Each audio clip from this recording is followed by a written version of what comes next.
बिस्मिल्लाहिर्रहमानिर्रहीम अस्सलातु वस्सलामु अलैका या रसूलल्लाह व अला आलिका व अस्हाबिका या नूरल्लाह। इससे कबल हमने मामूज़ का कानून नंबर 1 रअसुन वाला कानून पढ़ा था। आज हम मामूज़ का कानून नंबर 2 जुआनुन मियरुन वाला कानून पढ़ेंगे और इस कानून का हुक्म भी जवाजी है, जिस तरह रअसुन वाले कानून का हुक्म जवाजी था।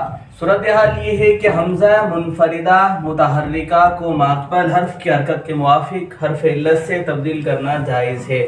जैसे जुआनुन से जुआनुन और मिअरुन से मिअरुन। यहाँ देखा जा सकता है हमजा जो है यहाँ पर हमजा मुनफरिदा भी है मुतहर्रिका भी है, तो इस हमजा मुनफरिदा मुतहर्रिका को माक़बल हर्फ जो कि जीम है और इसकी हरकत जम्मा है और इस जम्मा के मुवाफिक हर्फ इल्लत वाव बनता है, तो इस जुआनुन को जुआनुन हमजा को वाव से तब्दील करना जायज़ है। इसी तरह मिअरुन से मिअरुन के यहाँ पर देखें हमजा मुनफरिदा भी है और मुतहर्रिका भी है कि मुतहर्रिक है साकिन नहीं है, तो इस मुतहर्रिक हमजा को माक़बल हर्फ जो कि मीम है और इसकी हरकत कसरा है और इस कसरा के मुवाफिक हर्फ इल्लत या बनता है, तो इस हमजा को या से तब्दील करना जायज़ है।